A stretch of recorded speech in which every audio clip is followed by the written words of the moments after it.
Alrighty, welcome everybody. This is live from the Owl's Nest. I am Jamie. I'm Alicia. Together we make RoyalWise. Yay. RoyalWise is computer software training and support specializing in QuickBooks, Microsoft Office, and all things Apple. that's my side of it, the all things Apple side. Hope everybody's doing good.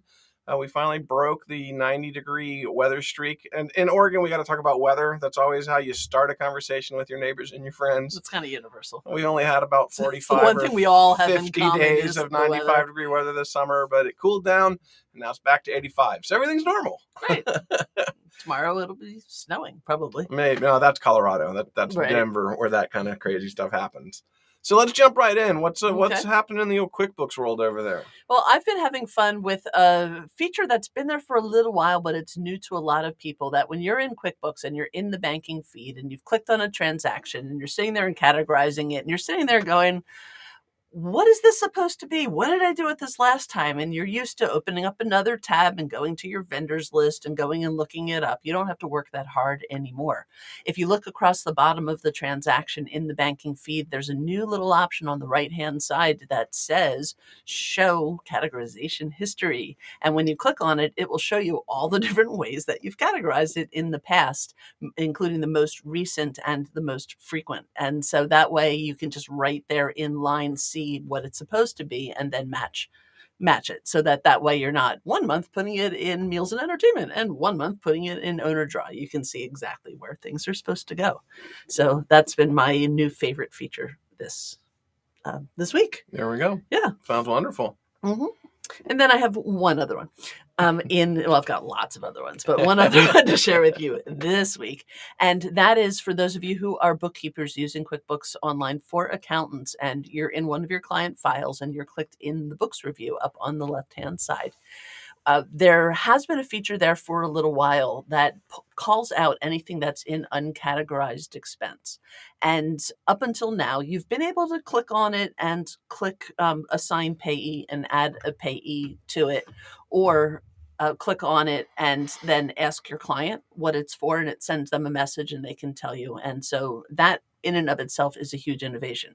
But what I'm really excited about is that when they first implemented it in version 1.0, you could only see 10 at a time, even if you had 2,000 of them there, and you could only work with that 10. You couldn't group them or sort them or bring them together in any way. And so now there's a see all, and you can see them all on one list, and you can go through and categorize them in batches.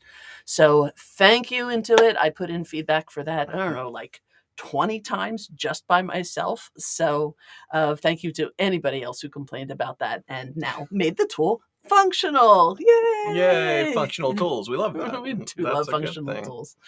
Well, and speaking of functional tools, I'm Jamie. Oh, wait, no, hold on. Wait, that's not. I was about to make that joke, too. Yeah, I bet you were. In the Apple world, we're just super excited that we've got a new operating system for iPhones. iOS 16 is out. We are anxiously awaiting Mac OS Ventura. We are anxiously awaiting iPad OS 16, which didn't come out with iOS 16 like it normally does. You might have noticed I just pulled my phone out of my pocket. Speaking of really cool tools, is because I'm smoking some pulled pork, and I just pulled up my Traeger app, and I can actually tell what the temperature of my Traeger is and what the internal temperature of the meat I'm smoking is. So speaking about really cool tools, how to use these, and I just put the watch applet on, so I actually should be able to pull my watch up and check all of those same. My dinner tonight is going to be delicious and good. Not overcooked. Well, not that you overcook the meat in general. Slow and low and slow. You can't overcook low and slow. But iOS 16 has some really great features. I'm just going to mention a couple of the ones that are kind of people are excited about.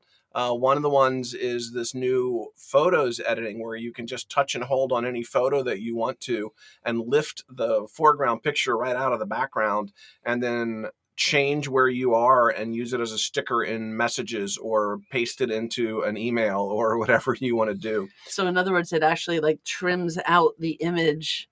It's makes it instantly drag and droppable. It's like using Photoshop's magic wand, but it's just built in. Any image, you can just grab it out of any image. So you touch it and you drag it, and it does all of that we used to actually have to go around and make all the points for. Yeah. Yeah, it's absolutely fascinating. It's not, it doesn't quite get, if it's not perfectly edged, You can have a little bit of shadowing or a little bit of ghosting or whatever, but it's pretty cool. It's a pretty cool feature, and it's a lot of fun to play with. For all the time I've ever spent cutting out this frizzy hair, I'm glad that it even can recognize the difference between like me and the space next to Yeah, we'll me. see. We'll see if Zoom and the Restream can do that someday. Anyway, the other feature that everybody's loving is the customizable lock screen, that you can now add widgets to your lock screen and make it kind of look like an Apple Watch, right? So like when you have your Apple Watch and you can look at the time and the weather and all those things on just a really tiny little screen. Now on my lock screen, I can now have widgets. You'll see them across the top here that tell me the battery level of my watch and what my fitness rings for my Apple Watch are and what the sunset and sunrise times are, and it's all just on my lock screen, so I don't have to unlock the phone or go into the phone. So normally I see my notifications there, but now I'm going to be able to actually see metrics. Notifications are new, and they now scroll up from the bottom like a wheel instead of coming down from the top. Okay. So the top is free. You can customize the font. You can customize the color of the time. And if you put certain images on there, it uses this new cutout feature, and it will float the person's head or face in front of the time. So you'll actually get a layering of the foreground of the image, then the time and the widgets, and then the background. And so it's a 3-layer. It's just kind of cool stuff. It's Apple trying to make it look all space age and stuff like that. Well, we like that modernization. If it wasn't for the eye candy, we wouldn't like these little gadgets in the first place. There we go. And the last feature I'm going to mention, and this is just a warning, we always got to make sure that we know what our warnings are. You're seeing all these TikToks and Reels go by of, here's 3 new iOS 16 features you need to know about. And one of the big ones they keep bringing up in those little videos is that you can now turn on haptics for your keyboard. So when you're typing, it's actually tapping. You can, not a sound, but an actual vibration. So as you're typing on the keyboard, you can feel that you've hit the key. And it's cool, and it's been in Android for a long time. It's just kind of new to Apple or new to iPhone, but it drains your battery. Hey, so that's also another one of the reports that we keep an eye on. Is like, well, it's a great feature, but how's it affecting overall performance? And apparently, especially on older phones, but on some phones, it's just a battery drain. So you got to watch out for some of like, there's all this cool new stuff, but how does it affect everything? Hopefully they work that out, because I think that would be really helpful to be able to know whether my finger slipped or not without having to go back and re-edit everything. Absolutely. So just to finish up that conversation, I am doing my What's New in iOS 16 class next Thursday, October 13th, and that's going to be at 11 a.m. So you can go to royalwise.com and visit the calendar and find the enroll link and come and join me for a 1-hour show and tell where I'm going to go over all the different features that iOS 16 brings to the table and demo them and show you how to use them and all that fun stuff. That's awesome. And for all you, I watch those myself, because at this point I'm so head down focusing just on what I do that if I don't actually get his trainings, I don't even know what's going on. It's... Yeah. Well, good. How about you? Any classes, any events, any... What's the word, bird? I just had my projects progress invoicing and job costing class, which is essentially how to do projects and construction in QuickBooks Online. So you can go watch the recordings that were fresh, hot off the presses if you go to royalwise.com. And then coming up in November are we in October? Yeah, it's October, sorry. In November, I'm doing my sales tax class. So I'm showing how to use QuickBooks Online Sales Tax Center, including all of its quirks and all the little things that you need to know about it.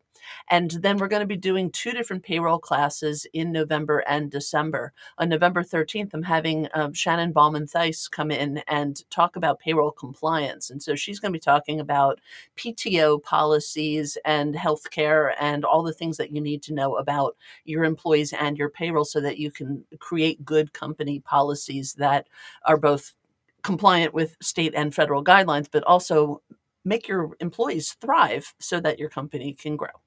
And then in December, I'm going to follow that up with the nuts and bolts of how to actually set up QBO in payroll in QBO. So we're going to go into like how to add an employee and how to put in all of their settings and how to add your policies and all of that really technical I can't say fun stuff because I think Shannon's the only person who thinks that stuff is fun. That's the make Jamie glaze over stuff. Exactly. Yeah. I started glazing over myself. Right. I was talking about it. I couldn't believe you missed the month too, because our teenagers call it spooky month. It's finally spooky month. Oh, October, right? Halloween and all that stuff, right? And we're not quite up to pumpkin month. I guess this is part of pumpkin month, but I've been drinking pumpkin lattes. We start with the pumpkins this month, right, and then we make the pies for Thanksgiving. And you said pumpkin pie.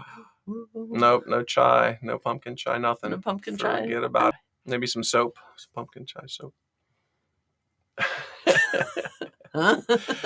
Okay, fine. Just donuts and coffee. I don't know. Let's just stick to the donuts. There we go.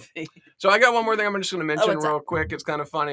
You said you were going to bring something up. I said, oh no, wait, don't unveil that till it's ready, right? We kind of make sure that we're.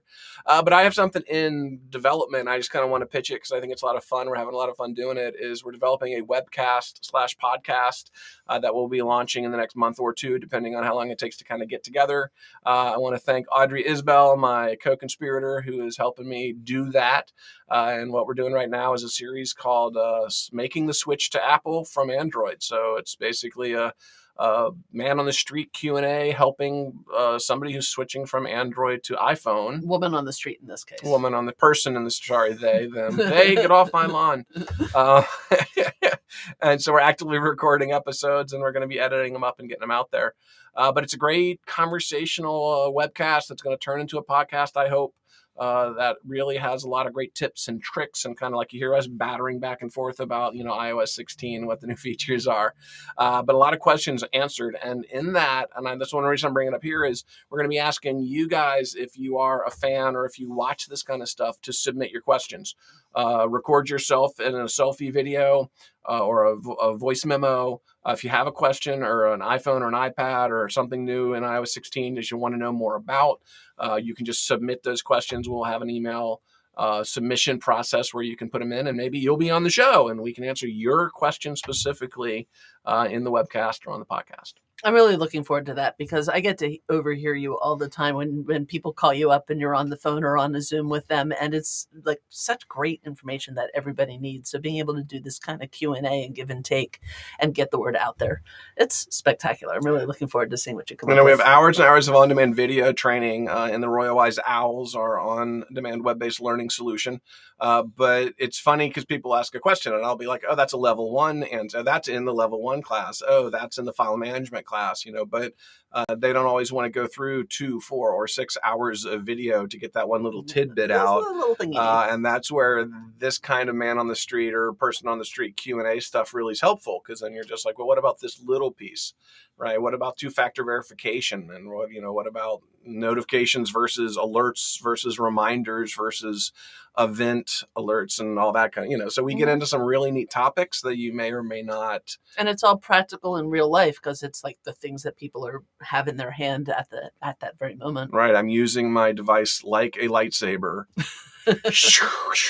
I'm battling this world around me. Yeah, that's how I broke my screen. Is that how you broke it? Yeah, that's how I broke my screen. Wink, wink. Okay, you got anything else for us, or one last thing. There's always like 10 more last things, but this one last thing is we actually opened up a new feature in the Royal Wise OWLS that for those of you who are looking for training for your teams, you're part of an organization.